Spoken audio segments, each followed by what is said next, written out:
Bonjour à toutes, bonjour à tous. Nous sommes le 30 décembre 2018. Demain le réveillon.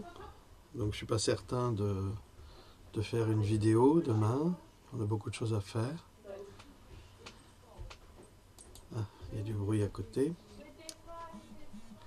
Alors hier, il y a eu le 7e acte, nous en avons parlé. 7e acte des Gilets jaunes, certes, qui s'est tristement mal passé et qui a vu la mort d'un jeune homme, vraisemblablement, à Nantes, me semble-t-il. Bon, on n'a pas de confirmation absolue, mais c'est des bruits qui circulent. Évidemment, la préfecture prétend que c'est pas vrai, mais il serait décédé d'un tir de flashball à la tête, à nouveau. Et c'est vrai qu'on voit une telle agressivité de la part des forces de l'ordre, une telle violence, qu'on se demande si les peines ne sont pas disproportionnées quand on voit la façon dont elles, mais on en parlera, on le verra, dont elles attrapent les manifestants pacifistes, les passent à tabac, ou leur tirent dessus à bout portant à 2 mètres. Alors soit ces gens-là n'ont pas de formation, donc ce ne sont pas des policiers. C'est une question que nous devons nous poser, puisque les policiers ont ordre de n'utiliser les flashballs que dans des circonstances absolues. Là, c'est absolument pas le cas. Il n'y a aucune menace qui est faite par ces gilets jaunes. Il n'y a aucune menace et il y a des tirs qui sont particulièrement visés à la tête, ce qui est interdit également. Donc, soit ce ne sont pas des policiers, mais des mercenaires, soit ce sont des policiers qui sont des malades mentaux, soit je ne sais pas, mais il va falloir, puisque c'est un état de droit, puisqu'on n'arrête pas de nous le dire, il va falloir sanctionner parce que des morts avec des armes soi-disant non létales, c'est quand même surprenant. Bon, je vous ai quand même préparé un petit texte, et après on passera au témoignage. Lors de ce 7e acte, je vais fermer la porte là parce que mes chiens ouvrent la porte. Non, vous rentrez plus maintenant. Là, on travaille. Et voilà, tout se casse la gueule. Évidemment. Évidemment. Bon, petite catastrophe, mais c'est pas grave, il n'y a pas mort d'homme.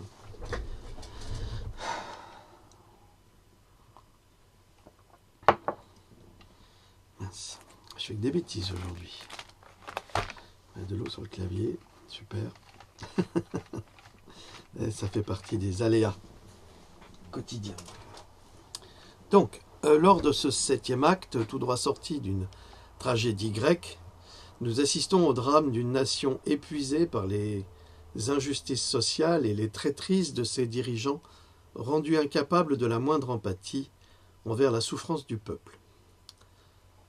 Là, on va faire un tout petit peu d'humour, ça va nous changer des drames de cette vie. Alors, dans un petit livre datant du XVIIe siècle, allez, vous allez le lire vous-même. Ah, c'est pas une blague, hein.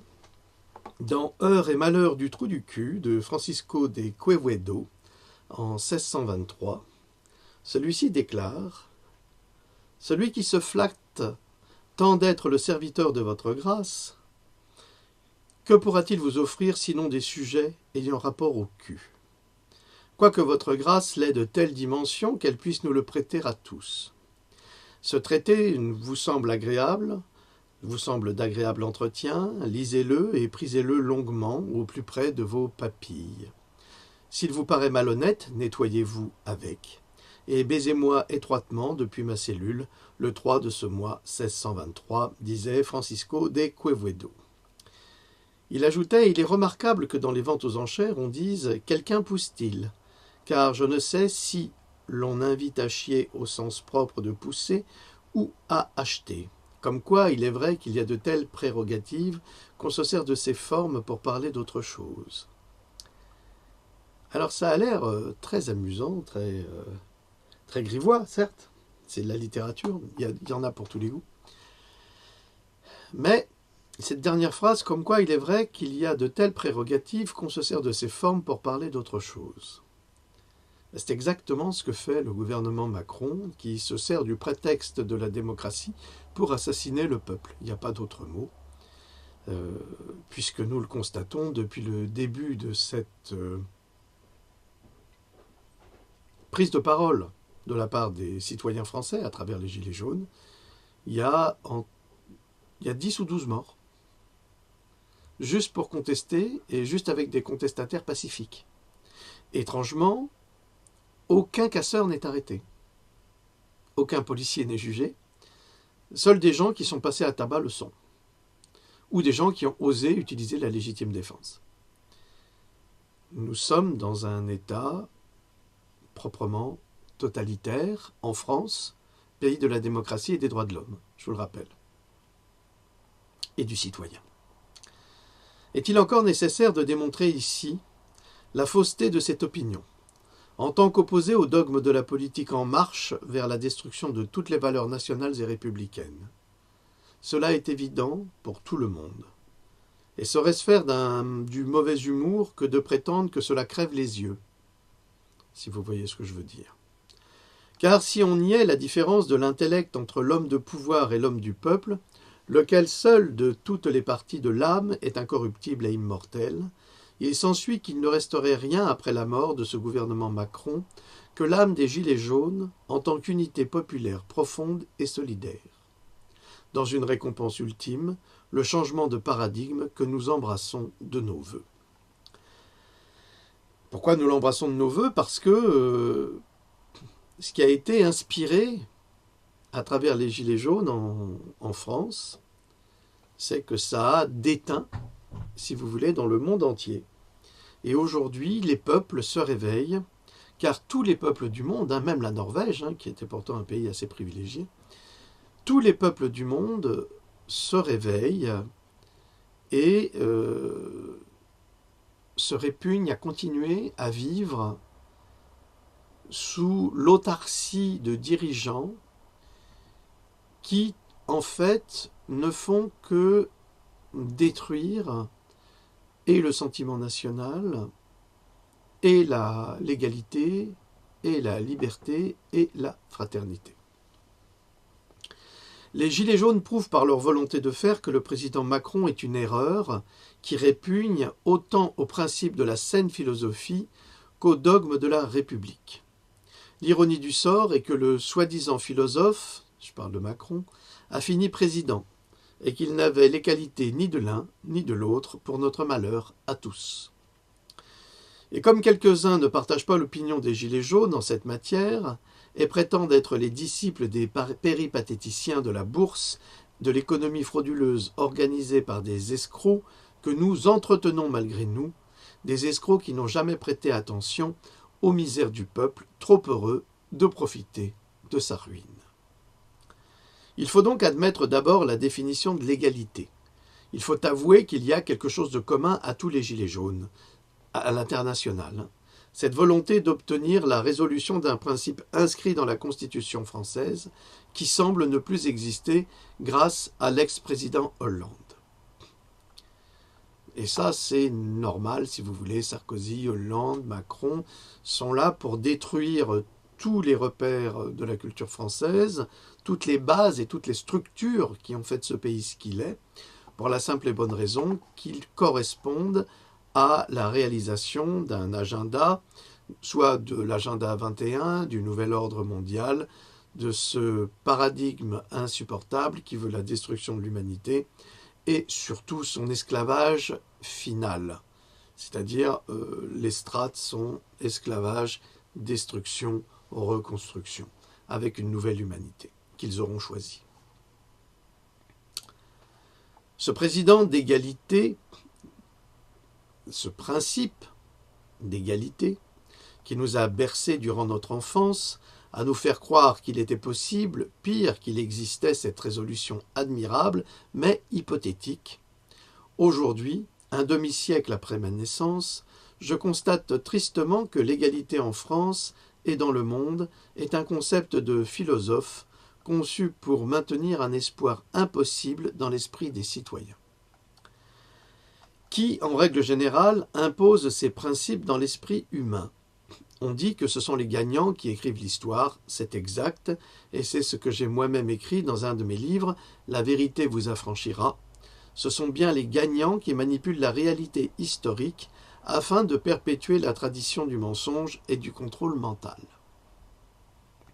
Ce sont les mêmes qui plongent les peuples dans la misère par crainte d'être supplantés par la masse populaire et qui sont disposés à toutes les fourberies pour parvenir à leur fin, et cette fin-là, c'est la création de la dette inextinguible que le peuple a le devoir de constamment satisfaire au mépris de son propre confort, et pour y satisfaire, il faut imposer à ce peuple les taxes et les impôts tous aussi injustes les uns que les autres.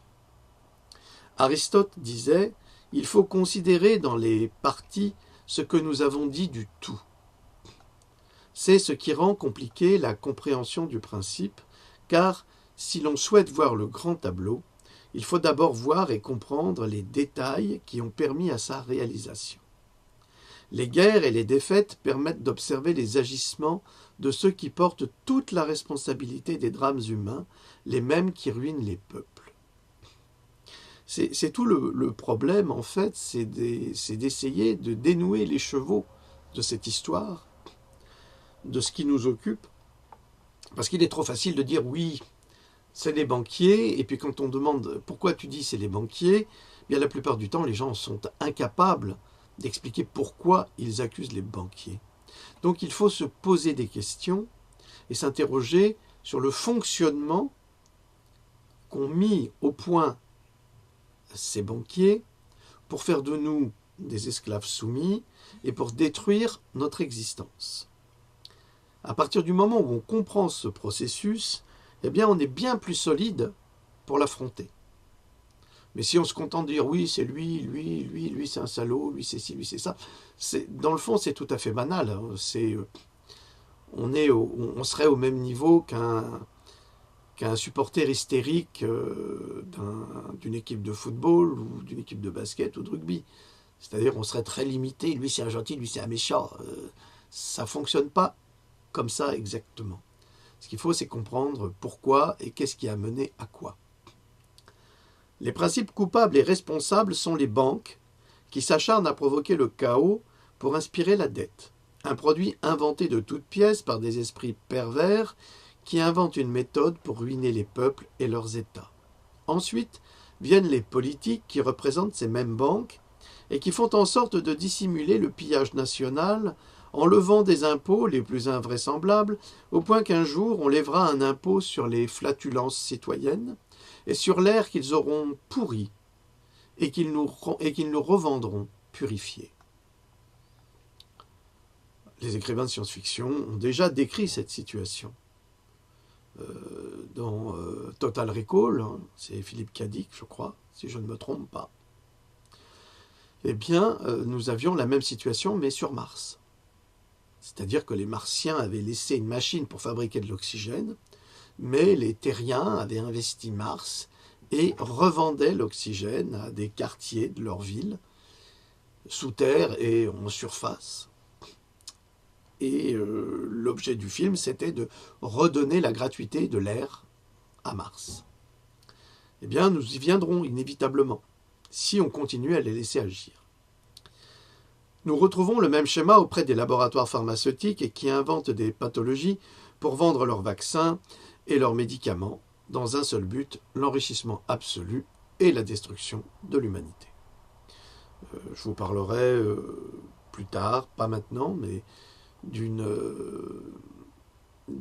publication qui a été faite en Italie et qui montre que une nouvelle formule de GSK, d'un vaccin contre l'hépatite B, le tétanos et une quantité de virus, eh bien, ne contient absolument pas les virus atténués de ces maladies pour lesquelles il est censé protéger. Alors, qu'est-ce qu'il y a dedans? Ça, c'est la question à 1 million d'euros.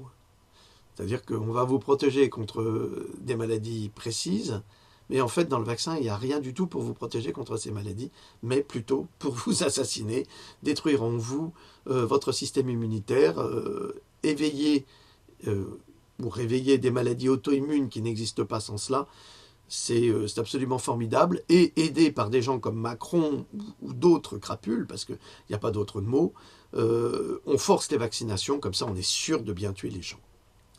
Peut-être que maintenant vous en prenez conscience, je ne sais pas, je l'espère, ça fait des années que je passe mon temps à travers les livres que je publie à vous apporter des preuves scientifiques de ce que j'avance. C'est pas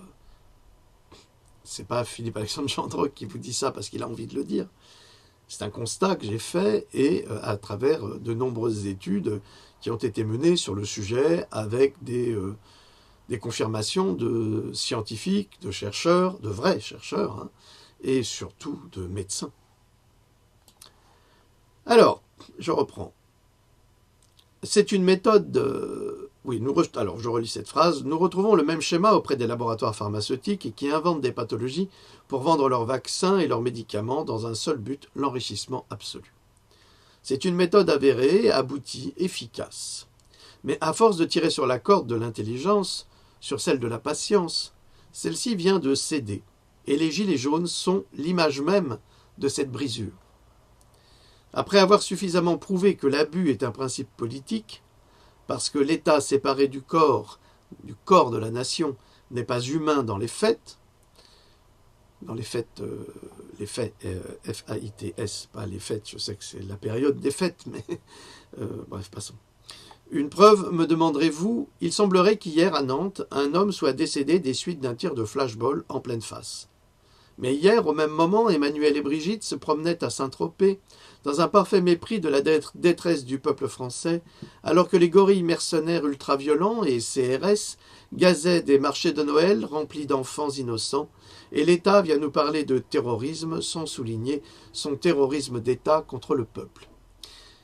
Qui va juger cela ? Si, par exemple, j'étais dépositaire d'une dizaine de grenades de désencerclement ou des grenades de lacrymogènes, et que j'allais dans un marché de Noël et que je décidais, comme ça, de dégoupiller mes grenades puis de les lancer, là où il y a des enfants, sur un manège ou autre. Je serais immédiatement ceinturé et condamné à une peine lourde de prison. Mais aujourd'hui, nos forces de l'ordre, parce qu'elles obéissent au président Macron, alors comme nous savons que M. Macron est un menteur pathologique, donc en tant que président, un menteur pathologique, c'est déjà énorme. Bon, ils l'ont tous été, mais là c'est pire. Mais qu'en plus, alors que la France est en deuil, il n'est pas un mot pour les Gilets jaunes et qu'il va se promener avec son épouse à Saint-Tropez, en toute quiétude. Il y a quand même une gravité absolue. Et je m'interroge sur le rôle d'un État de type régalien où, normalement, liberté, égalité, fraternité, et où la police se conduit comme des soldats en guerre contre le peuple qui les paye. C'est l'ironie. C'est l'ironie sordide de cette situation où cette police est payée pour assassiner celui qui le paye en répondant aux ordres d'une crapule. Il n'y a pas d'autre mot. Je suis désolé. Et là, je m'interroge et je me dis, que fait l'armée lorsque le peuple est ainsi brutalisé ? Macron file le parfait amour de son orgueil avec Danielle Thompson à Saint-Tropez, fille de Gérard Houry, et grande amie du couple présidentiel. Mais comment peut-on être ami avec de telles personnes qui agissent avec la plus intime malveillance provocatrice contre le peuple français ? Comme cela doit être pénible pour ces personnes de qualité d'assister avec dégoût à ce déferlement populaire sous les gaz, les coups de matraque, les jets de grenades, des encerclements, les passages à tabac sur des pacifistes qui ne répondent pas, qui troublent leurs agapes au cœur d'une France qui n'est pas seulement la leur. Quelle misère de devoir passer les fêtes de Nouvel An face à un tel spectacle. N'est-ce pas, les pauvres sont toujours là pour gâcher le plaisir des riches. Eh oui, ce sont ces sales pauvres, salauds de pauvres, comme disait Marcel Aimé dans Le Vin de Paris, qui a été mis en image par Claude Autant-Lara, avec la fameuse traversée de Paris, et Gabin qui insulte les tenanciers de ce bar, qui sont absolument abjects et qui font travailler une enfant juive dans la cave pour monter le charbon et qui la traite comme un chien. C'est des salauds de pauvres, comme il disait. Eh bien, peut-être que M. Macron et Madame considèrent que nous sommes des salauds de pauvres. Et à cela, je réponds, je suis fier d'être parmi ces salauds de pauvres, parce qu'au moins, je ne fais pas partie de ces salauds de riches. Et là-dessus, j'accepte bien volontiers cette insulte. Les habitudes politiques et grand-bourgeoises de ce petit banquier demeurent encore intimement liées à l'existence publique et surtout privée. Elles sont à la fois officielles et domestiques. De telles convenances dont les intérêts sont bien de servir des maîtres, les mêmes qui contrôlent le monde, mais surtout la dette, aussi illégitime qu'elle puisse paraître. C'est avec une hypocrite gravité que le couple présidentiel regarde en riant le peuple réclamer avec calme conviction et dans une posture pacifique des droits qui lui sont dus, mais retirés au mépris des lois de notre République. Je vois que tous, sur cette terre, nous ne sommes que des fantômes ou une ombre vaine, disait Ulysse à travers Sophocle, avec arrogance, en se moquant à demi-mot d'Ajax, qu'il avait spolié des armes d'Achille. Mais la déesse Minerve, tu m'énerves, lui répondit ces mots que j'adresse à ce président de pacotille qui humilie la France en s'humiliant lui-même par une attitude aussi détestable que lâche. Ouvrir les guillemets, pénétré de cette vérité, garde-toi donc d'outrager les dieux par des paroles superbes et de t'enorgueillir de ta force et de tes richesses. Un seul jour abaisse ou relève les grandeurs humaines. La modestie plaît aux dieux, l'impiété les irrite. Et je crois, mon cher Macron, que vous avez hérité les dieux et surtout le peuple de France. Je crois que c'est terminé pour vous. La honte, Macron, la honte t'accablera désormais. La honte est le mépris de la nation. Et ce n'est pas ce 1% que tu sers qui te viendra en aide. Il t'a déjà abandonné, comme t'abandonneront tes milliardaires que tu flattes avec des cadeaux fiscaux que nous, le peuple, devons supporter à ta place. Splendeur et misère d'un courtisan qui n'a pas saisi sa chance de se faire aimer pour ses bontés et qui est parvenu à se faire haïr pour son mépris. Le journal Mediapart, le 28 décembre, dans sa dernière édition, publiait « Macron commande en panique des centaines de fusils multicoups », signé par Jean-Marc B. C'est sur un blog, en fait, c'est sur un blog Mediapart. Mais le gouvernement ne s'arrête pas là. L'appel d'offres comprend aussi l'achat de 1280 lanceurs monocoups supplémentaires. Il s'agit des désormais célèbres LBD-40, ces fusils dotés d'un viseur, ces flashballs très puissants et précis qui ont éborgné et blessé des centaines de manifestants. Voilà un vrai président. Nous y assistons en direct. Il est donc... l'article se termine là. Je reprends.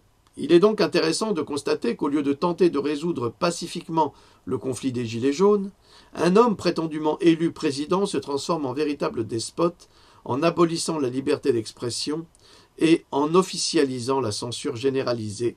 Rappelons que très tôt après son élection, celui-ci avait fait commander un arsenal de bombes lacrymogènes et autres équipements de guerre, de toute évidence contre le même peuple qu'il avait élu et en prévision de ces sinistres événements. Le terme de mercenaire a été évoqué et nous assistons ahuris à l'hyperviolence de groupes de policiers irrespectueux, insultants, méprisant les lois les plus élémentaires qui passent à tabac des personnes choisies au hasard qui seront déférées devant le parquet ou d'autres valets du pouvoir stigmatiseront davantage des innocents handicapés à vie, sous prétexte qu'ils auraient été violents face à cette milice criminelle travaillant pour le gouvernement En Marche. Mais le pire est que ces faux flics, ces mercenaires de la mort, sont nos employés, ils sont rémunérés avec nos impôts. Quelle ironie du sort. Avons-nous seulement notre mot à dire? Non, je ne crois pas. Je crois qu'une commission d'enquête doit être menée et je me demande ce que vous, la police, vous attendez pour le faire.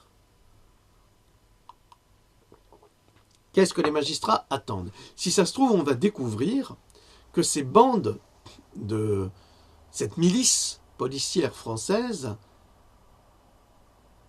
a été recrutée dans les mouvements d'extrême gauche, dans les groupes d'extrême droite. On va découvrir ça, vous allez voir, on va voir que ce sont sans doute des intermittents du spectacle, par exemple. On pourra dire les intermittents du spectacle de la police. Ça fera un nouveau scandale d'État, comme avec Benalla. Là, je souhaiterais vous lire un témoignage d'un homme qui se fait appeler Joe Dabit. Alors, D-A-B-I-T. Très en colère. Ça se trouve sur Facebook, sur sa page. Et il écrit « Je voudrais taper mon coup de gueule aujourd'hui suite à la manif lilloise. Nous étions nombreux aujourd'hui, tranquilles, joyeux, nous dirigeant d'un commun accord vers les quartiers populaires pour changer des mêmes tracés habituels. C'était hier. Aucune violence de notre part, des gilets jaunes de tous horizons, ambiance bon enfant. Arrivé au rond-point de la porte des Postes, pour ceux qui connaissent l'île, on s'est fait gazer et charger sans raison. Puis cela a duré toute la manif. Des charges, des gazages, des interpellations, des blessés, etc., etc. Et tout cela pendant plus de 2 heures non-stop. Je m'exprime rarement sur les flics, mais là, aujourd'hui, ils m'ont écœuré au plus profond de moi. Ils ont jeté les salopards avec nous. Ils ont joué les salopards avec nous. Ils ont fait des charges très violentes et de toutes les manifs que j'ai faites, et croyez-moi, j'en ai fait un paquet, jamais je n'ai vécu cela. Je n'ai jamais autant couru lors d'aucune manif pour sauver mon cul pour ne pas me prendre des coups ou des grenades. À chaque interpellation, ils tombaient à 15 sur le gars, les lâches. Ils ont tabassé un pauvre type qui a eu le malheur de se trouver là au mauvais moment. Résultat, crâne ouvert. Ils ont chopé violemment un manifestant qui avait réussi à se barrer lorsqu'un CRS lui a fait un croche-pied. Le gars, il a fait un vol plané de 3 mètres. Ils l'ont tabassé, le pauvre gars, d'une 50aine d'années, qui était tout hagard sous les coups. Ces méthodes sont-elles faites pour réduire le nombre de manifestants, pour démoraliser les gens, pour qu'ils ne viennent plus manifester, parce qu'évidemment, prendre des coups, c'est pas cool, ou est-ce pour nous rendre rageux et haineux? Je suis dégoûté de ce système où le droit de manifester est systématiquement réprimé et associé à la violence là où elle n'est pas. Les violents aujourd'hui, ce ne sont pas les manifestants mais les flics, les CRS, la BAC et compagnie. Mais ne vous inquiétez pas, messieurs de l'ordre, on est là et on reviendra toutes les semaines jusqu'à votre usure. Et moi aussi je serai là, du haut de mes 56 ans, avec mon appareil photo qui commence à rendre l'âme pour immortaliser ces moments. Plus de 700 photos aujourd'hui. Alors, le temps de trier tout ça, il faudra plusieurs jours, mais les photos seront là. Une information qui nous avait échappé, mais qui tombe à pic, comme l'homme, mais là c'est sur une femme. Le 5/12/2018, l'Indépendant FR publiait « Perpignan, : la militante des Gilets jaunes arrêtée et placée d'office en psychiatrie ». C'est cool. Alors, quand on les assassine pas, quand on les flashball pas à 2 mètres, en dehors de toutes les distances réglementaires, en plein visage, eh bien, on interne en psychiatrie. Une militante des Gilets jaunes à Perpignan a fait l'objet d'une hospitalisation d'office dans un établissement spécialisé après avoir été placée en garde à vue pour refus d'obtempérer quelques jours plus tôt. Dimanche soir, tandis que des heurts éclataient à hauteur du péage sud de Perpignan entre forces de l'ordre et casseurs en marge du mouvement social, c'est-à-dire que ce n'est pas des gilets jaunes. Des gilets jaunes. Bon. Les policiers du commissariat avaient interpellé la conductrice d'un véhicule suspecté de transporter palettes et pneus entre le dit péage et la plateforme logistique internationale de transport de fruits et légumes Saint-Charles. Bon, il n'est pas dit qu'on a trouvé cela dans sa voiture. Placé en garde à vue, prolongé, pour refus d'obtempérer lors des contrôles d'usage, la mise en cause, affichant des troubles psychologiques apparents, a été examinée par un expert, puis elle a fait immédiatement l'objet d'une hospitalisation d'office dans un établissement spécialisé. En tous les cas, si c'est le même genre d'expert qu'on retrouve à la télévision, j'émets quand même quelques réserves par rapport à ces interpellations, certainement pour moi abusives, parce qu'à partir du moment où la pensée unique de M. Macron, serviteur des banquiers internationaux et des milliardaires qui ne payent pas d'impôts en France, comme Total d'ailleurs, ne paye pas d'impôts, hein, je veux dire que c'est quand même aberrant. On supprime toutes les allocations, on supprime les misérables subsides que confère l'État à éventuellement quelques citoyens.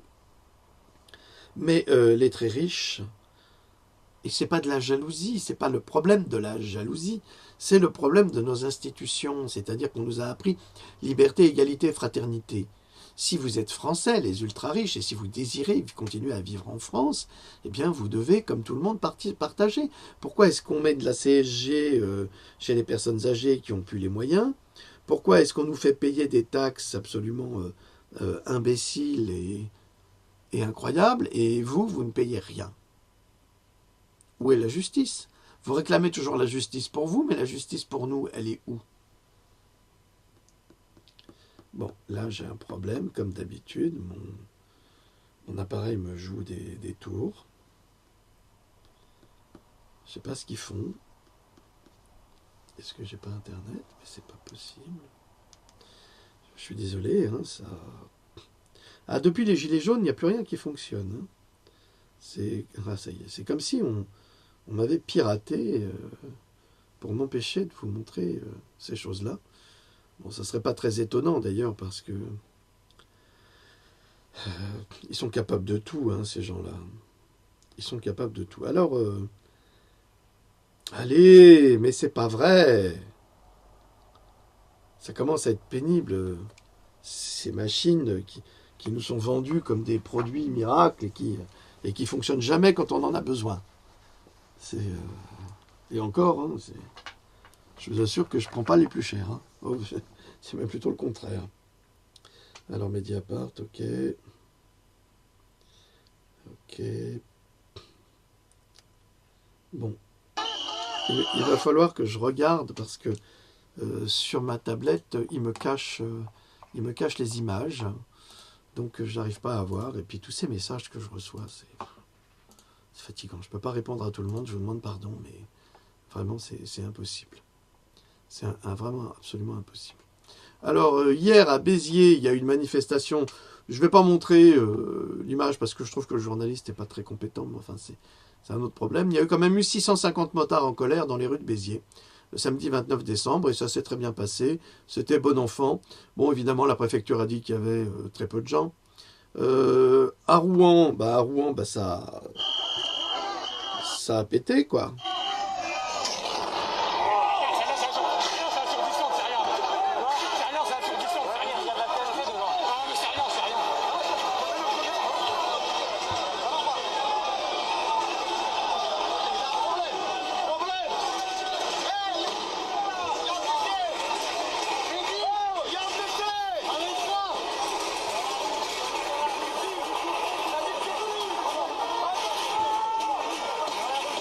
Bon, ce qu'on entend, c'est pas des feux d'artifice, hein.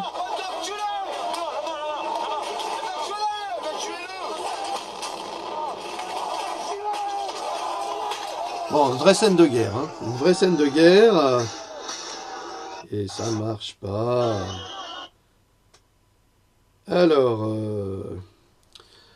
mobilisation en forte baisse, soi-disant, d'après BFM Télé. Bon, bah là, vous voyez que il y a quand même beaucoup de manifestants. Hein. Il y en a peut-être eu un petit peu moins à Paris, mais en province, je vous assure, c'est très vivace. Hein. Très vivace. Donc, tout de même. Hein. Ah, les plus beaux. Des Tropéziens peu enjoués par la visite d'Emmanuel et Brigitte Macron.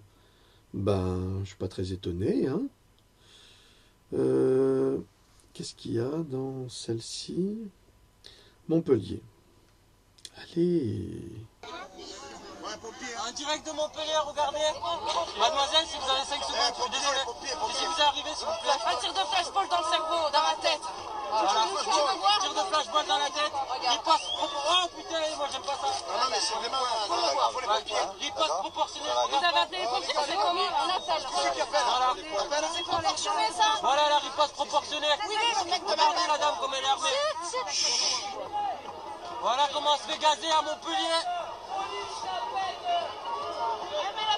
Voilà. Là-bas, il y a un blessé là-bas.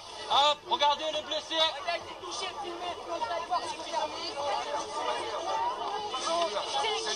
Eh, écartez-vous, laissez-le respirer. Laissez-le respirer. Écartez-vous. Quoi, mec? Laissez-le respirer. Qu'est-ce qu'ils veulent? Regardez. Deuxième personne. Je suis avec les pompiers. Écartez-vous.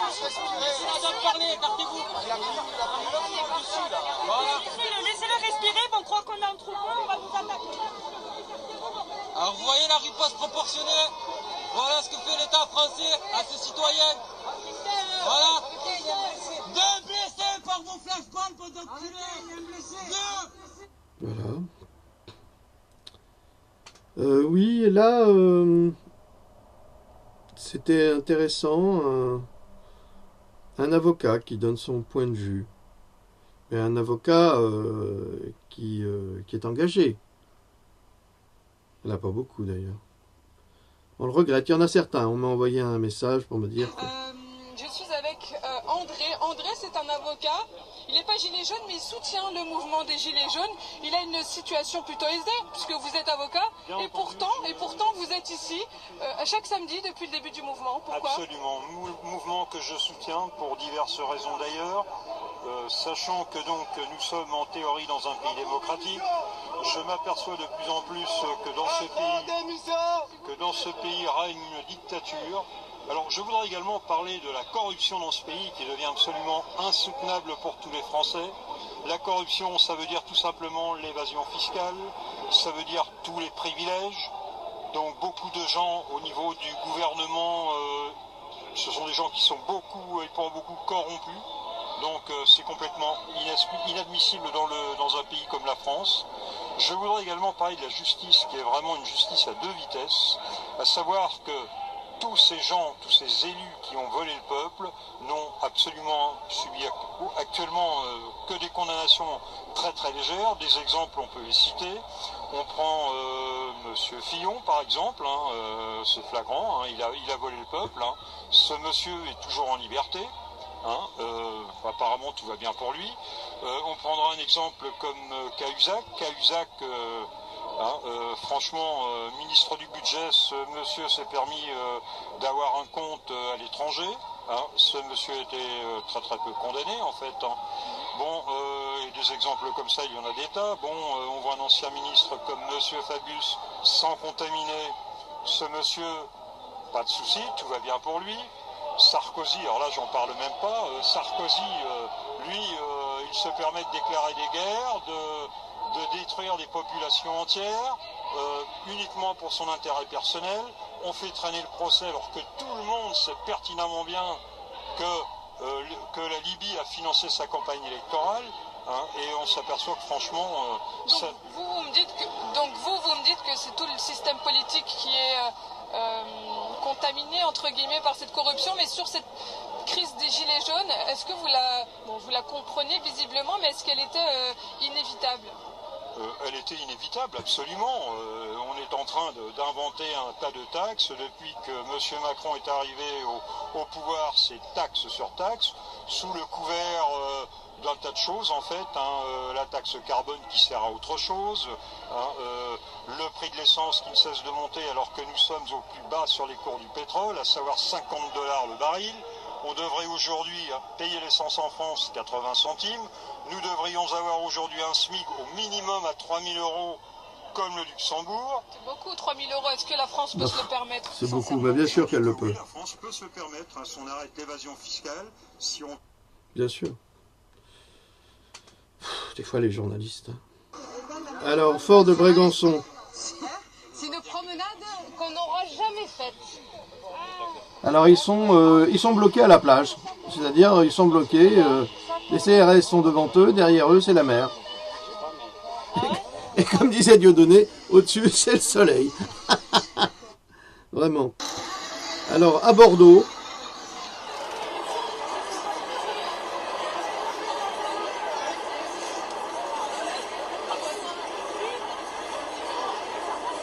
Ah, évidemment, il n'y a personne. Alors, ça commence aussi à bouger en Norvège depuis quelques semaines. Ça vient doucement, mais ça arrive. C'est pas une fake news, voilà. Les Norvégiens aussi. Ils manifestent. Ça va toucher le monde entier, comme ça commence à le faire sérieusement. Alors, ici, des gilets jaunes ont brûlé un symbole. La porte de la Banque de France. Alors évidemment, c'est... Je sais pas si... La Banque de France à Rouen. À Rouen.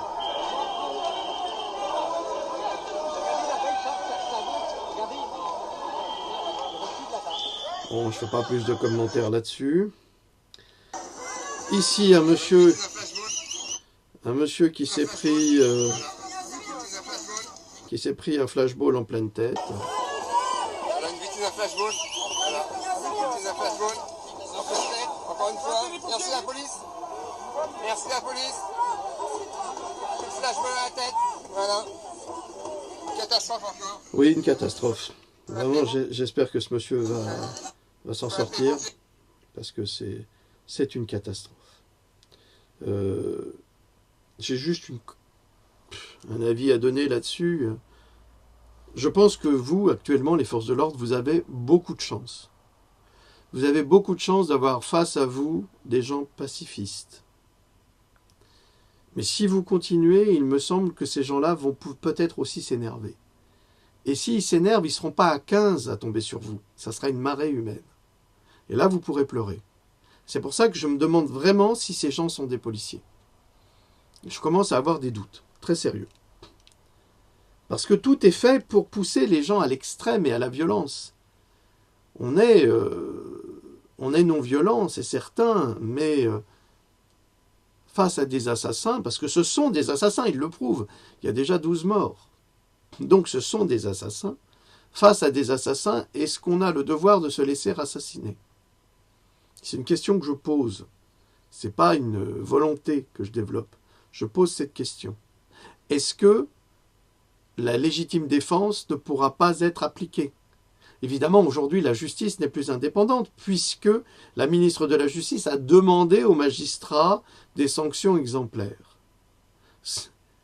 C'est exactement ce que disait Étienne Chouard. Hein.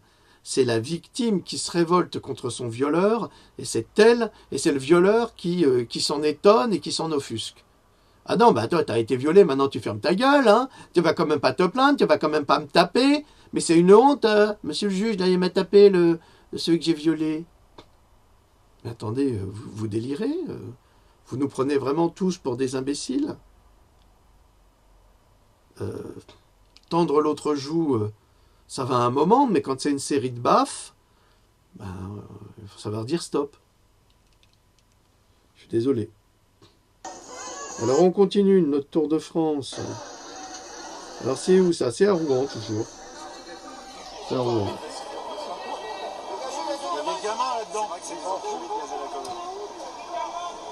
Ils ont gazé des gamins, voilà, des enfants. Et ils continuent.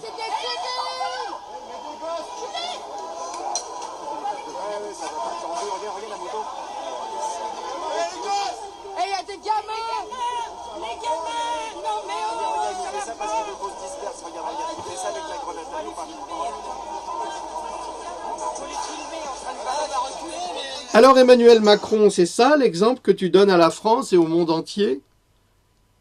Tes flics qui vont gazer des enfants?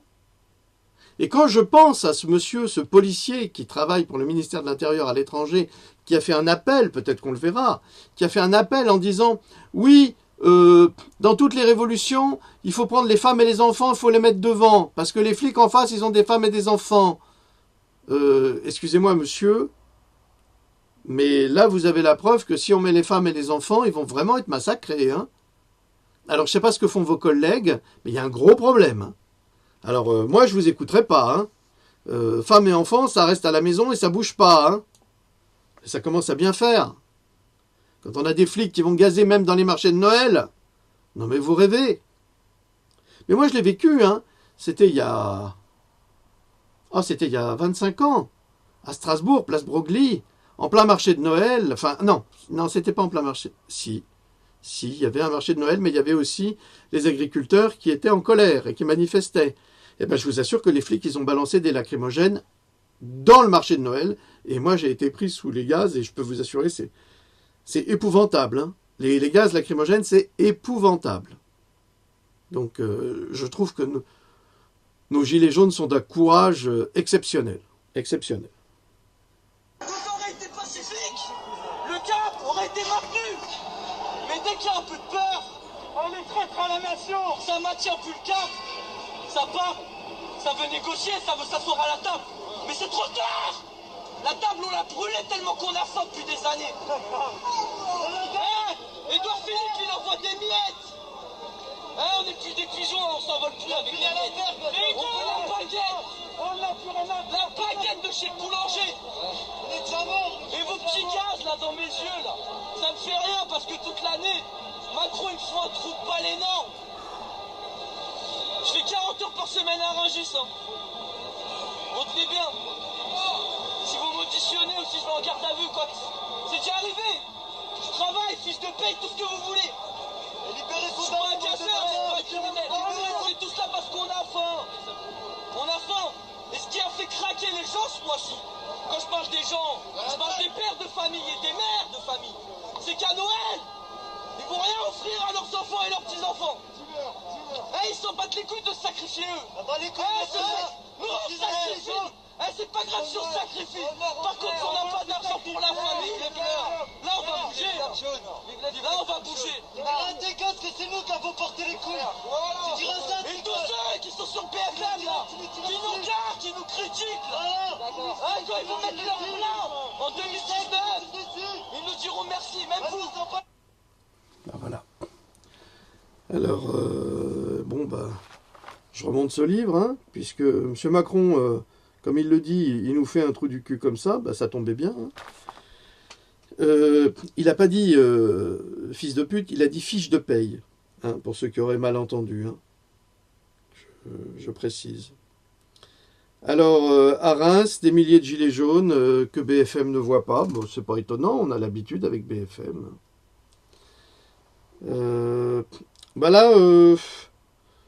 Edwy Plenel explique l'affaire Benalla. On verra peut-être plus tard. À Montpellier, donc, encore une victime de flashball, un drame.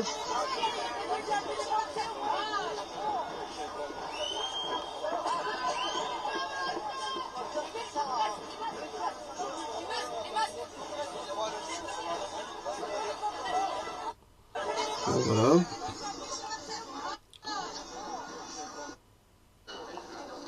Là, en live. Malheureusement, j'étais au téléphone. Ouais, c'est bon, j'ai compris, j'y vais, j'ai compris. Voilà, mais j'ai le droit de filmer. Voilà. Je le filme de loin, il n'y a pas de souci. Donc, je peux pas filmer puisque j'ai un CRS qui me colle aux fesses, hein, parce que je filme. Hein. Donc, voilà. Je viens de voir une arrestation en direct sur une femme. Ouf. Hop là. Non, j'ai le droit de filmer, j'ai le droit de filmer. J'ai le droit de filmer. J'ai le droit de filmer. J'ai le droit de filmer. Regardez ce qui se passe. Hein. J'ai le droit de filmer. Vous touchez pas cette femme. Non, vous me touchez pas. Je ne fais rien de mal, je ne fais que filmer. Par contre, vous la violentez pas parce que c'est en direct là. C'est en direct, t'inquiète, je filme. Bon, ça continue comme ça pendant un moment. Donc vous voyez un peu le comportement de cette police, hein, qui normalement devrait se comporter avec violence si on l'agresse. Mais là, la police n'est absolument pas agressée, mais c'est elle qui agresse. On ne voit pas ça dans les tribunaux, en France actuellement, et on n'entend pas ça dans le discours des Philippe, Macron et autres. Et d'ailleurs, je voudrais juste signaler, parce que là, on commence à charger Philippe, le Premier ministre, ou Castaner, là, qui se fait très discret en ce moment, parce qu'avec son passé très douteux, parce que lui aussi, il a un passé très douteux. C'est vraiment la République des voyous, là, ce qu'on vit actuellement. Avant, ça l'était, mais là, c'est pire. C'est vraiment pire. Ça sert à rien de remplacer Philippe par un autre. Ça changera rien du tout. C'est pas lui qui est responsable de la situation. Celui qui est responsable de la situation, c'est même pas Macron, parce qu'il ne fait qu'exécuter. Il avait déjà établi cette politique quand il était ministre, mais ils ont tellement enfumé le peuple que c'est tout ça qu'il faut faire sauter, inévitablement. C'est-à-dire qu'il faut... Et contrairement à ce que disent certaines personnes issues de cette dissidence des Gilets jaunes et qui disent « Non, on n'ira pas aux européennes et patati et patata », mais actuellement, il ne se passe rien. Il n'y a pas de... Du point de vue politique... je ne vais pas revenir là-dessus, mais il faut avoir plusieurs plans. On ne peut pas dire non, c'est pas possible. Alors oui, il faut absolument, à mon avis, c'est mon avis, mais c'est l'avis d'un pacifiste observateur, hein, il faut absolument que les Gilets jaunes fassent une liste aux européennes. Et je ne veux pas entendre ce discours, ouais, c'est les autres qui ont du pognon, ouais, c'est eux qui agiront. Mais plus il y aura de Gilets jaunes représentés, plus il y aura de voix. C'est tout. Et les Gilets jaunes et tous les citoyens, ils vont quitter tous les autres partis, et donc ils vont rejoindre le parti des Gilets jaunes. Tant qu'on n'a pas d'autre solution, c'est celle-là. Après, ça pourra être dissous, mais il faut utiliser toutes les armes qui sont à notre disposition, si on les utilise. Et sincèrement, c'est pas des armes de violence, celles-ci. C'est des armes de pacifisme. Donc, c'est un processus électoral. Donc, tant qu'on n'a pas abouti, il faut continuer. Mais en même temps, il faut taper sur tous les tableaux. C'est mon opinion. Et peut-être que je me trompe, mais je ne crois pas. Donc il ne faut pas s'opposer en disant « Ouais, non, en face, il faut arrêter de fonctionner dans une espèce d'obscurantisme parce que j'ai le sentiment que vous travaillez, quand vous parlez comme ça, pour ceux qui nous gouvernent. Parce qu'ils ont justement peur de ça. Ils ont justement peur de ce processus électoral qui peut parasiter leur système. Et là-dessus, vous commettez une erreur stratégique, fondamentale. Bon, passons. Maintenant, j'ai...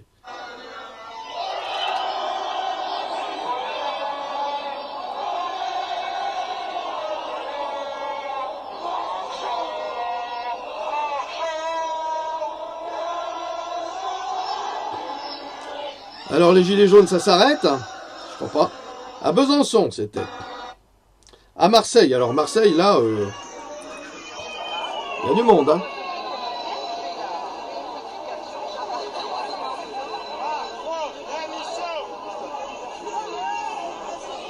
Moi, je vois pas de violence, là. Et là, c'est drôle parce que il semble que le gouvernement ait compris. Il y a de moins en moins de casseurs. C'est bizarre. Les casseurs, en fait, c'est peut-être même ces groupes qui sont habillés en policiers avec des casques et des brassards et qui passent à tabac des gens et qui leur écrasent la figure, comme on va le voir. Alors, à Rouen, encore... Impressionnante marée humaine. Bon, c'est comme ça tout du long. On continue. Alors, la répression à Rouen aussi. Les gars, je suis journaliste. Les gars, vous laissez bosser. Je suis journaliste. Baisse ça. Baisse ça. Je suis journaliste. Tu baisses ça. J'ai le droit. Oh, j'ai le droit d'être là. J'ai le droit de faire mon boulot. Alors, vous avez assisté à presque une bavure. Le type gueule qu'il est journaliste et demande à l'individu qui possède un flashball qui est à 4 mètres de lui de baisser son arme. le type qui est à 4 mètres de lui n'est pas menacé. Et c'est un de ses collègues qui va lui demander d'arrêter. Est-ce que vous trouvez ça logique? C'est une arme qui ne doit pas être utilisée à bout portant. C'est ce que vous diront tous les policiers qui ont suivi le stage pour pouvoir l'utiliser. Ça déconne complètement, le truc. Donc voilà, à Rouen. Alors Jérôme Cotte, moi aussi, je soutiens les Gilets jaunes. Et d'ailleurs, soutenir les Gilets jaunes, c'est aujourd'hui un acte patriotique. Et ceux qui ne soutiennent pas les Gilets jaunes sont des personnes qui n'ont aucun sens de la patrie et aucun sens de la concorde et de l'unité française. Parce que c'est vraiment une question d'unité française. Là, je ne sais pas si vous vous rendez compte, mais on a réuni toute la France. Tous les Français sont ensemble. C'est extraordinaire. Et comment est-ce qu'un président peut-il garder le pouvoir avec un tel mécontentement? Non, il va passer ses vacances à Saint-Tropez, son week-end à Saint-Tropez. Il va rencontrer ses amis richissimes, milliardaires. Et j'ai rien contre les milliardaires, je m'en fiche. Je suis très heureux quand les gens sont heureux, quels qu'ils soient, qu'ils aient de l'argent ou pas, je m'en fous, c'est pas ça qui compte. Mais ce qu'on voit, c'est que ces milliardaires, dont il est le complice, écrasent le peuple, méprisent le peuple, l'assassinent. Et c'est insupportable. Alors, je continue, je reprends mon petit tour de France. Ah oui, alors ça, vraiment lamentable, c'était à Nantes hier. Il saigne, il est blessé là. Là, il est blessé. Arrêtez. Regardez les courageux là. Mais arrêtez de le Matraque en métal, hein. Il fait plus rien, il saigne là. Mais il saigne. Il saigne. Médic. Médic. Appelez le médic, il est blessé. Non, il est blessé. Ouais. On a besoin de médic.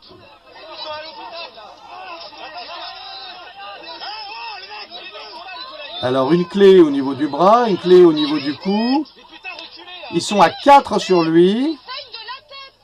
Il est blessé, ils lui ont fendu le crâne. Bon là on voit que les gens réagissent, ils lancent des cailloux. Alors s'ils vont pas lui déplacer les vertèbres cervicales, je sais pas comment ils vont faire parce que là, vous allez voir, il va exercer une pression, voilà, sur la tête, il lui écrase la tête. Alors, bon là, celui-là est blessé. Non mais, je rêve. Je rêve. Non mais il peut lui péter les cervicales comme ça, hein. Mais regardez-moi ça, tout son poids. Est-ce que ça, c'est toléré ?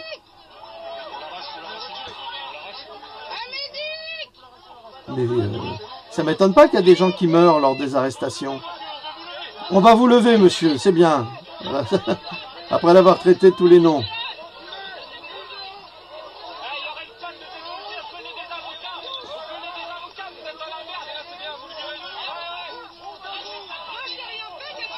C'est honteux, la police. C'est honteux ce que vous avez fait. Vous devriez avoir honte. On ne devrait plus vous payer. Voilà ce qu'on devrait faire. Il y en a marre de payer des gens comme ça, mais c'est insupportable. On les paye avec nos impôts. On doit vivre moins bien à cause de ces gens-là. C'est insupportable. Mais vous voyez comment ils se comportent. Comment vous vous comportez. C'est la honte absolue. Où est la démocratie ? Où est la République, la liberté, l'égalité, la fraternité? Mais c'est du délire. On arrive à une période de délire absolu. C'est Uburois que nous avons au pouvoir. Mais heureusement qu'il n'y a plus de peine de mort. Hein. Enfin, européenne, si, mais heureusement qu'il n'y a plus la guillotine. Parce qu'il en passerait plein, la guillotine. Il en serait capable, le petit Macron. Ah, mais il y a de quoi s'énerver.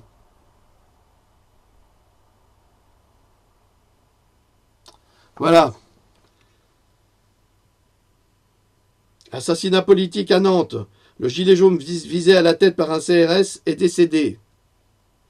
Et ça, on le saura que dans un mois ou deux. Là, c'est un flashball qui a été tiré directement dans la jambe, à bout portant. Encore, il a eu de la chance. Vous voyez l'impact, hein, l'hématome. Terrible, ça. Bon, bah écoutez... Ah oui, c'est ce monsieur policier, là. Bonjour à tous. Voilà, c'est la 3e vidéo que je fais parce qu'elles sont supprimées toutes les 5 minutes. Donc c'était toujours pour soutenir les gilets jaunes et dire, voilà, à mes collègues de la police de rejoindre le mouvement. Il faut vraiment que les gilets jaunes soient plus organisés. Vraiment, il faut vraiment que vous mettiez des barrières, que vous soyez plus nombreux. Il faut qu'il y ait un porte-parole de ce mouvement. Il faut que vos revendications soient plus claires. C'est vrai que les gilets jaunes sont un peu éparpillés, enfin, d'après ce que je peux constater un petit peu sur Facebook. Maintenant, après, je ne veux pas m'avancer, je ne veux pas critiquer.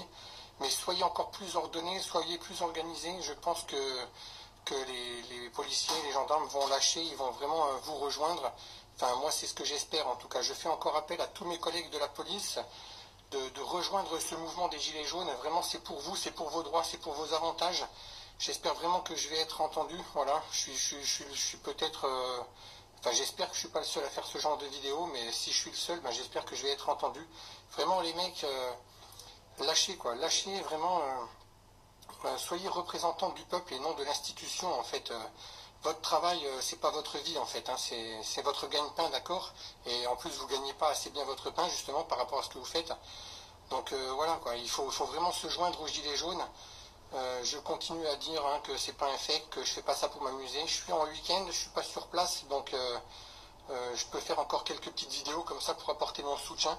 Je me cache parce que voilà, je travaille pour l'État français et j'ai pas trop envie d'avoir des embêtements. Les vidéos elles sont supprimées, donc c'est que derrière on voit un petit peu quoi. Mais voilà, je représente vraiment la... Ok. Alors c'est ce monsieur qui disait qu'il fallait y aller avec les femmes et les enfants. Sur ce point-là, pardonnez-moi monsieur, malgré tout le respect que je vous dois et que je dois à la fonction, non. Ni les femmes ni les enfants. Hein. Je suis désolé. Hein. Là, je serais de mon côté extrêmement machiste. Hein. Aucune femme, aucun enfant. Non. Non, parce que vos collègues n'ont aucune pitié. Ils tapent sur les personnes âgées, ils vont gazer les enfants dans les marchés de Noël. Faut arrêter. Il faut arrêter de dire n'importe quoi. Je crois que vous rêvez un petit peu de là où vous êtes. Hein. À Lyon.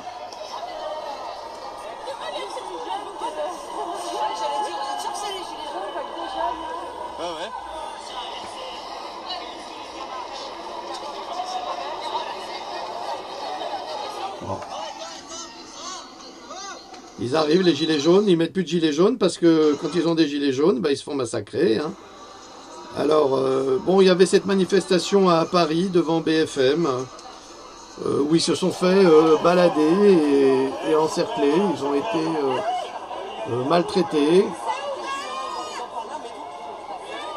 C'est-à-dire qu'ils avaient le droit de manifester, on leur avait accordé, et les gendarmes ne les ont pas autorisés. Alors à Mulhouse aussi... On est de retour en live sur Facebook, toujours à Metz. On est sorti du parking de la République. Il y a du monde. Il y a du monde partout. Alors là, comme d'habitude, les... Ah oui, bon, ça c'était... Bon, on va le revoir.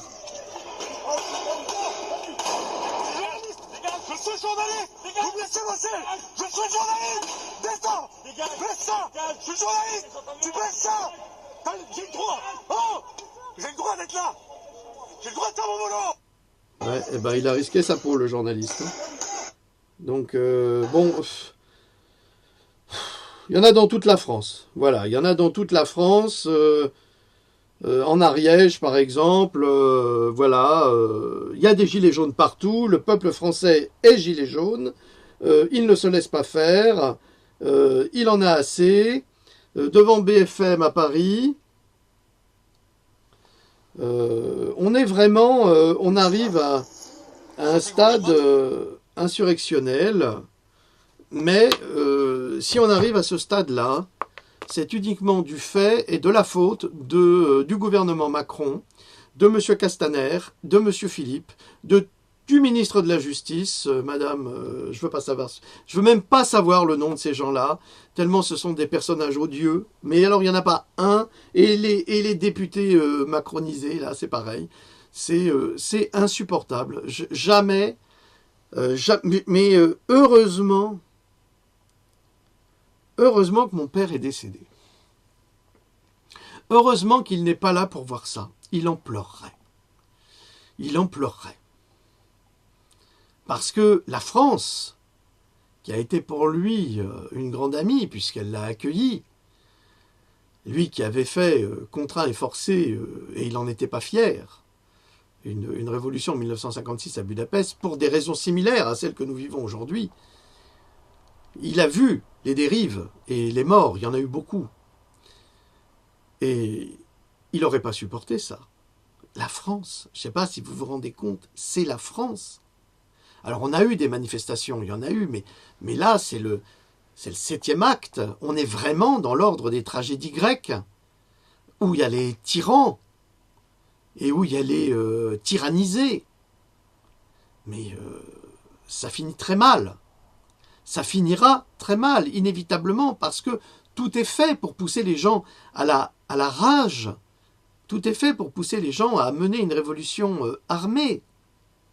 Et en même temps, ce gouvernement de traîtres, parce que c'est un gouvernement de traîtres, il n'y a pas que moi qui le dis, il y a des militaires qui le disent, il y a des engagés du contingent qui le disent, ce gouvernement de traîtres pousse à cela pour justement déclencher une répression encore plus épouvantable. Ils vont venir nous chercher dans nos maisons. C'est inévitable. Inévitable. Je ne sais pas, personnellement, je ne sais pas comment ça va finir. Je ne sais pas, ça m'inquiète terriblement. C'est pour ça que je suis très énervé quand j'entends ces gilets jaunes qui disent « Non, non, nous, les Européens, on ne veut rien savoir. » Je suis très énervé parce que c'est pas facile de renverser un gouvernement, ça ne se fait pas en 5 minutes. Pour l'instant, il y a un grand sentiment de courage de la part des gilets jaunes, mais il faut qu'il y ait, comme le disait ce policier, des leaders, des représentants qui envisagent la suite. Parce que vous ne pouvez pas décider comme ça, de faire des choses sans envisager la suite. C'est comme aux échecs. Vous ne faites pas un coup sans avoir calculé les 3 suivants. Mais là, c'est pareil. Quand on dit « pas de chef, je commande pas, je fais rien », c'est pas possible. Vous ne pouvez pas faire ça. Rapprochez-vous de soldats à la retraite, de généraux, de personnes qui sont habituées à cela, pour développer des stratégies intelligentes et pour éviter aux gens de se faire blesser. Et il faut que les avocats aident les gilets jaunes à porter plainte contre ce gouvernement auprès des droits de l'homme, à destituer ces hommes politiques qui sont élus pour servir le peuple et qui le prouvent aujourd'hui pour ce 7e acte, ne servent non seulement pas le peuple, mais le desservent pour plein de raisons, pour des raisons politiques, pour des raisons économiques et puis pour des raisons d'absence de liberté d'expression, entre autres, et surtout de répression parfaitement disproportionnée. Donc il faut que là, nous soyons soutenus par des personnes dont c'est le métier, et que des plaintes soient déposées et enregistrées. Et il faut, et messieurs les avocats, profitez-en pour réformer la magistrature. Parce que un magistrat qui obéit au ministre prouve que la justice n'est pas libre d'exercer son droit, justement, à... On n'arrête pas de dire à la présomption d'innocence. Mais pourquoi il y en a toujours un qui a raison et l'autre il a toujours tort? Pourquoi la police aurait toujours raison? Parce qu'elle est assermentée? Mais on voit bien, il y a 15 policiers sur un homme. C'est des groupes, c'est des... mais je sais pas, je dis 15, j'exagère, mais là il y en avait bien 8 ou 10. Vous trouvez ça normal? C'est incroyable. Bon, tout ça c'est à réfléchir, tout ça c'est à prendre conscience. Il faut cesser d'écouter... tout ce blabla intellectuel que l'on retrouve sur les chaînes de télévision, avec ces journalistes bonobos parisiens. il faut s'intéresser plutôt aux informations parallèles. Pourquoi? Mais parce que, vous le voyez, tout le monde est journaliste et tout le monde montre la réalité. La réalité crève les yeux, elle crève même l'écran. Et crève les yeux, c'est un mauvais jeu de mots, parce que c'est le cas. Donc, je ne sais plus quoi dire, moi. Je ne sais plus quoi conseiller. Je suis révolté quand je vois ce qu'ils font aux enfants en balançant des lacrymos là où il n'y a pas de gilet jaune et où il n'y a aucune menace, c'est un scandale. Je suis révolté quand je vois 10 personnes sur un homme, enfin 5 personnes sur un homme, une clé ici, une clé là, et puis on lui écrase la tête. Et non mais attendez, les ostéopathes, rien que les ostéopathes, quand ils manipulent quelqu'un, ils le manipulent en l'effleurant, parce qu'ils connaissent les effets des manipulations.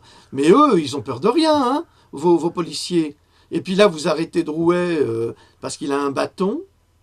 Mais vous avez des matraques en fer, vous fondez les crânes, vous avez peur de rien. Vous êtes tellement lâches, les policiers, que vous avez des casques. Pour vous protéger, mais de quoi? De qui? Et quand il y a des autres qui ont des casques, vous les mettez en garde à vue. Quand il y a des autres qui ont un simple masque en papier, vous les mettez en garde à vue. C'est ce qu'a dit un journaliste. Tous ceux qui possèdent des accessoires pour se protéger des gaz sont considérés comme des criminels. Mais tous les policiers qui ont des matraques en métal, qui sont normalement, ils ne sont pas autorisés. Parce que si vous avez ce type de matraque, c'est une arme. Hein. Donc tout ce qui est... Alors, c'est ce que disait quelqu'un également, masque à gaz et lunettes, vous allez en garde à vue, Opinel et couteau suisse, on vous laisse passer. C'est du délire absolu ce qui se passe. Là, je vais le dire, Macron démission. Hein. Gouvernement Macron démission. Vous ne servez pas le peuple. Vous ne servez pas les intérêts du peuple. Nous avons tous les éléments pour l'indiquer, pour le prouver. C'est un scandale. C'est un scandale. Vous êtes un scandale. Et j'espère qu'on portera plainte contre vous pour crime contre l'humanité, déjà pour gazer à outrance, pour frapper, pour massacrer, pour assassiner avec des armes de guerre, parce que ce sont des armes de guerre. Et ensuite, eh bien, les avocats trouveront bien quoi faire, hein, s'ils sont honnêtes. Bon, là-dessus, je vous salue, je vous dis à très bientôt. Et si demain je ne fais pas de capsule, eh bien, je vous souhaite, malgré tout, malgré les souffrances, malgré les coups, malgré les contusions, malgré les horreurs subies, je vous souhaite une excellente nouvelle année, même si je n'ai pas beaucoup d'espoir pour cette année 2009, parce que quand on voit comment ils répondent, c'est qu'ils ont vraiment quelque chose à cacher, et qu'ils n'ont pas l'intention de nous révéler ce que c'est, leur plan. Et je vous signale aussi qu'une guerre, ça se fait avec des hommes. Mais si les hommes refusent d'aller à la guerre, il n'y aura pas de guerre. N'oubliez pas que les guerres ne sont là que pour enrichir 2 groupes de personnes. Les sociétés d'armement et les banquiers. C'est tout. N'oubliez jamais cela. Donc, il n'y a aucune raison d'aller en guerre. Surtout que l'armée française est dans un état plus que discutable. Vous pouvez demander aux militaires du contingent, ils vous le diront. Je vous souhaite une bonne nouvelle année. Bonne nouvelle année 2019 pour chacune, chacun.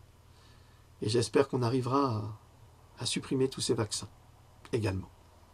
Salut.